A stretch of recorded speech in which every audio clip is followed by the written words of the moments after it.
Hey comic fans, welcome to a Nerd Morning episode. My name is Jeremy Miller and today we are talking about Batman 89 and the first appearance of Punchline. So today is February 19th, 2020, and there's a couple of really noteworthy comics that came out today. One of which was Wolverine's newest series got launched. So this is the party variant that was exclusive to certain comic book shops. And so this was a really cool cover to get. Inside of Wolverine, there are two stories, and they both are really, really cool. So I'm excited to see how these stories unfold as this series continues. And this is one I'm definitely putting on my pull list, so I'll be reading a lot more of Wolverine. Another one that was pretty big and noteworthy was Aquaman 57. This is the variant cover. In this, Mera and Aquaman finally have their baby, so that is big and exciting. And something that has been huge, the thing that we're going to be talking about most of the time today, is Batman 89. I have both the main cover and the variant cover here. Right now, this is an extremely valuable set of comics. These I'm seeing going for right now on eBay upwards to $50 plus. This one alone I have seen with wrapped in CGC over $129 and being sold at these prices. So these are hot items that are being sold out probably everywhere, which is super exciting for all of the Batman world. I am really excited for these because I'm a huge Batman fan, and this is a really fun story. So Batman 89, it was written by James Tynion IV, and the art was headed by, I think it's Guillem March. And I have been absolutely loving everything that they have been doing. It has just been beautiful and shocking and just really, really fun to see these characters and played out in the way that they are. So this story, I'm going to be reasonably spoiler free. Also, if you guys haven't, please subscribe to my YouTube channel, make comments, let me know what you guys think you'd like me to see me do more of. That'd be really awesome. But like I was saying, this is going to be a relatively spoiler-free review, as well as most of the news that we've got about Punchline. So Batman is facing with a unforeseen villain that he's not really fully aware of. His name is the Designer, and this is also the first cameo appearance for the Designer, even though we've been talking about him in the last several issues, thus I feel not too afraid to mention him here. With the Designer, he has some involvement, which we're not quite sure exactly what yet, with a lot of the Batman villains that we have. So in this issue, like this shows here on the cover, we get scenes with Catwoman, we get scenes with Harley Quinn, we get moments with Joker, references to Riddler, Penguin, and a couple of others. So this is just packed with characters, and that's just a really, really awesome thing. And we do get two panels that introduce Punchline. So that's a big thing, and that's what's made this book so particularly valuable. It's kind of sad that this is also the first cameo appearance for the Designer, because he is the big villain, I think, in this story. And the upcoming issues that we're going to be seeing is he's going to be a major aspect of the story moving forward. But he's totally overshadowed with Punchline. Punchline is a huge, huge character that we're going to be seeing moving forward. So, who exactly is Punchline? Well, Punchline is a character that has been developed by James Tynion IV, and of course the artists as well. So Guillem March working on that as well.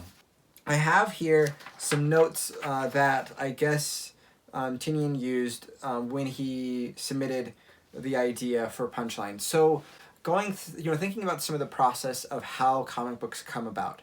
So you have an editor and they say, hey, this is what we need to do moving forward, and a writer who says, I have this really cool concept for this story. They talk about it, they go kind of move forward with that.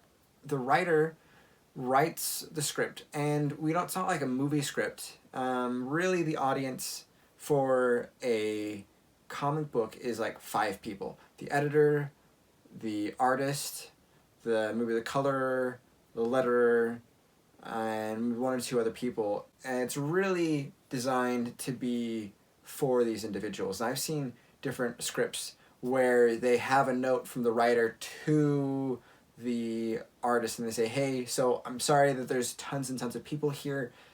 It's just really what's needed. I know that's going to take forever to draw. And then they keep on going with their script. But they had these like asides in there for the artist or for whomever.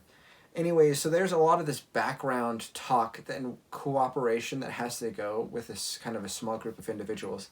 And so this is some notes that was about Punchline and about kind of what he was hoping to be able to get out of the character. And he creates the concept, he writes the idea, but it also has to get manifested visually, and he as a writer has to turn that over to them and trust on them to be able to make his vision a reality. And in that, they are going to be inserting their vision onto the character as well. So there's a really interesting cooperation that's done with the character development for new characters.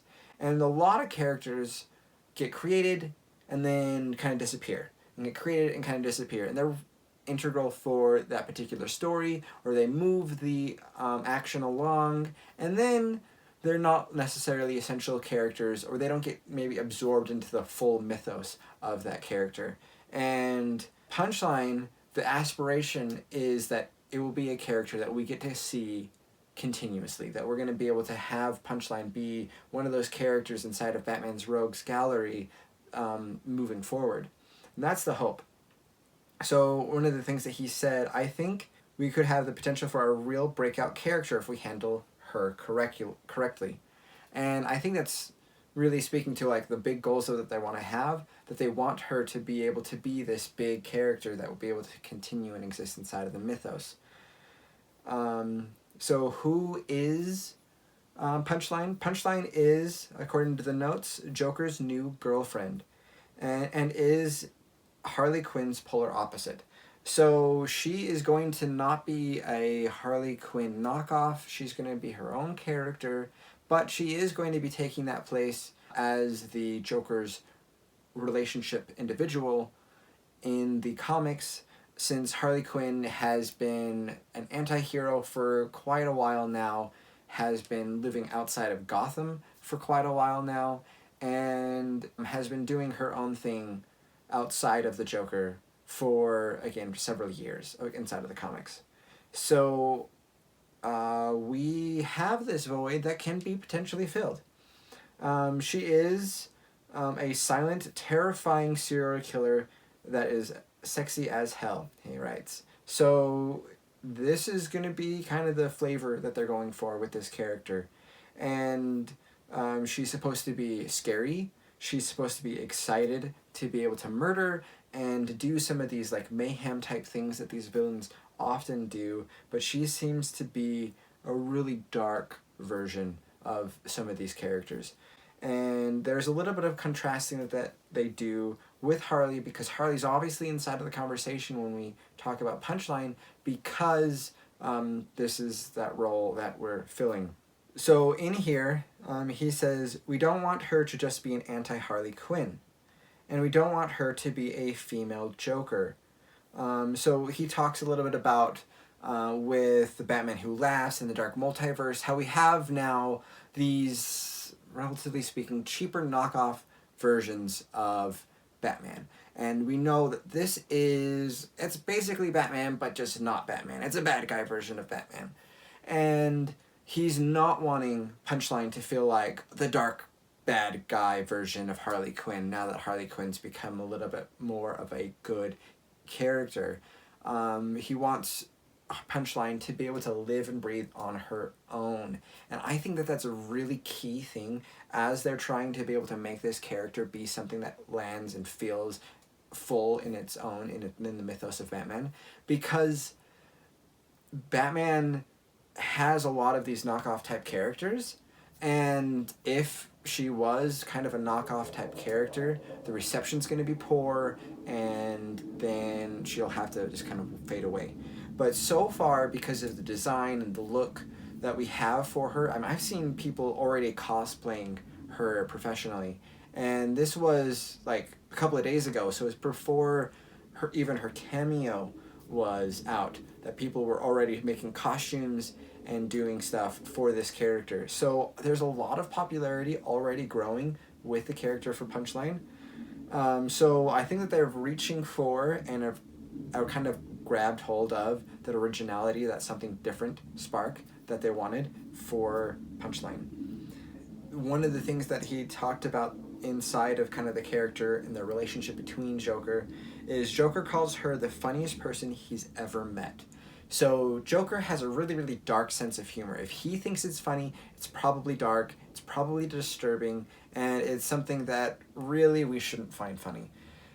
But if Punchline is thinking that these things are good, clever, and funny, that means her sense of humor is going to be more akin to the Joker, which is going to be dark, it's going to be a little bit sadistic.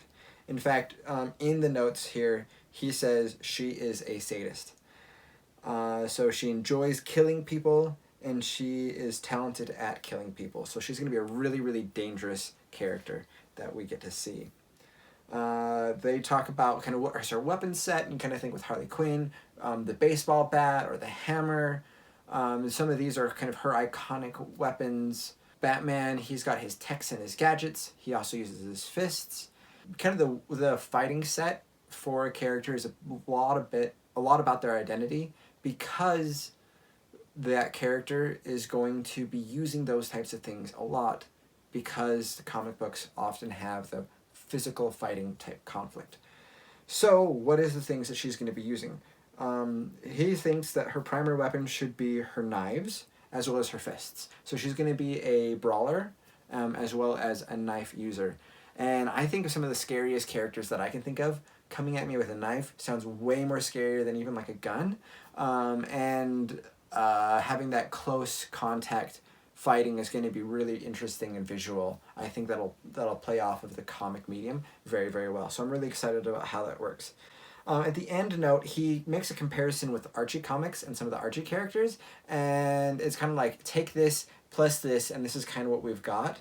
And he pretty much says, if Archie was the Joker, then Harley Quinn would be Betty, and Punchline would be Veronica. So there's kind of these polar opposites. And he goes on even farther. He says, if Harley was the shoulder angel for Joker, then Punchline would be the shoulder devil. And so that's kind of a good, I think, comparison and contrasting of how these characters are going to play out, how we're going to be able to see Punchline make her own way, as well as what to expect with that character. So I am super, super excited for the character of Punchline. I think the design is really, really cool. It's got that softer, clown type look. The purples are cool, and I think that it's different and unique enough that it doesn't make me think, oh, that's just a knockoff Joker, or oh, that's basically Harley Quinn with a paint job. I think that it's really a dynamic, unique look for a new character that I'm really, really excited to see. We are going to be seeing more of Punchline in the next following issues as we get to see her character grow and develop and fit inside of the mythos. I think it's going to be a really fun journey, and something that if you're a Batman fan, you probably should be looking at picking up this comic, Batman 89, in its different forms, as well as the upcoming following comics as this character grows and unfolds. I know that these comics already are particularly valuable, so if you're a collector for those types of things, these are definitely ones to be thinking about trying to pick up or add into your collection. If you are ones that just like to have things that are like novel or exciting, like me, I'm excited that it's a first appearance. I'm like not selling my collection, so I'm not particularly worried about how valuable it is, but just kind of what the meaning has behind it. So if you're one of those type of individuals as well, these are really great for you as well. I just think that this is going to be a really fun new approach. I loved Tom King and all the things that he did, and I'm like my favorite issue of all time is Tom King. And it's been fun to see a new person jump in and reinterpret some of the Batman story, and I think that Tinian has been doing a really cool job so far. So I'm excited to see how things move forward with him, and see how the stories are able to unfold moving forward. Anyways, guys, thank you so much for watching this video. I hope that this was interesting and useful for you, talking about Punchline and some of those other elements that we have. And moving forward, I'd love to be able to hear more from you guys about the different things you want to see me to create, to talk about. So please make sure to put those in the comments. Again, if you haven't, please subscribe. That will help a ton to help me make sure that I can be making these videos for you. And thank you so much again for following along. I hope this was a good video for you.